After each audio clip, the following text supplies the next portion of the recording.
protection pour le partenaire de Pacs. Si la conclusion d'un pacte civil de solidarité est un bon moyen pour les partenaires d'organiser leur vie commune, il n'est pas en lui-même le moyen efficace pour une solide protection de chaque partenaire en cas de décès. En effet, le pacte ne rend pas les partenaires héritiers l'un de l'autre. Pour assurer la protection de son partenaire survivant, il faut donc agir de son vivant et par exemple établir un testament en sa faveur. C'est d'autant plus à conseiller que le partenaire sera alors exonéré de droits de succession sur ce qu'il recevra et qu'à défaut de testament en sa faveur, il ne recevra rien de la succession de son partenaire. Celle-ci ira à ses enfants ou à ses autres héritiers. S'il n'est pas obligatoire d'avoir recours à un notaire pour rédiger son testament, mieux vaut faire appel à ses services afin de ne pas commettre d'erreurs de rédaction et d'éviter une annulation du testament. À chacun de rédiger son testament. Par exemple, avec des enfants communs ou d'une précédente union, celui qui rédige son testament ne peut pas léguer plus que la part réservée aux enfants. Il ne peut donc léguer que la partie de son patrimoine qui est hors réserve héréditaire, à savoir la quotité disponible. En présence d'un seul enfant, cette quotité disponible représente la moitié du patrimoine du testateur. Avec 2 enfants, elle est du tiers de ce patrimoine. Et avec 3 enfants ou plus, elle représente un quart du patrimoine.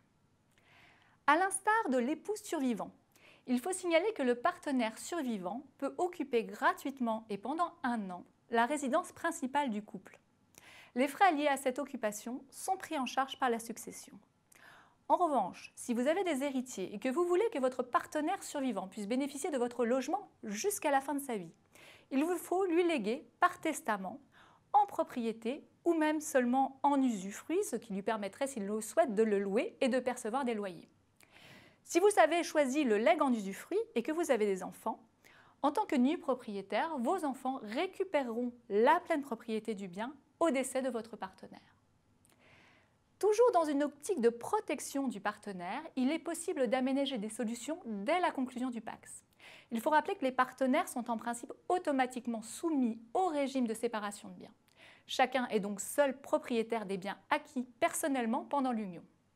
Or, afin d'assurer une meilleure protection du partenaire, il est possible d'opter expressément pour le régime de l'indivision. Ce choix est possible à tout moment. Chacun des partenaires sera alors propriétaire pour moitié des biens achetés ensemble ou séparément à compter de la date de l'enregistrement du pacte ou de sa modification. Cette solution garantit une bonne protection à celui des partenaires qui a de faibles ressources, car il se trouvera favorisé lors du partage des biens. Enfin, chaque partenaire peut également donner à l'autre de son vivant tous les 15 ans jusqu'à 80 724 € sans payer de droits fiscaux. Par ailleurs, désigner son partenaire comme bénéficiaire d'un ou de plusieurs contrats d'assurance vie, c'est lui permettre de percevoir une somme d'argent en plus et sans limite de montant. Les sommes reçues sont exonérées de droits de succession et de donation.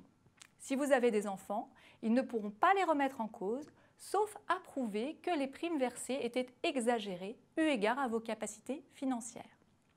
Dans notre prochaine vidéo, nous ferons un état des quelques éléments de protection dont le concubin peut bénéficier et surtout de quels moyens il faut mettre en place pour lui assurer une véritable protection.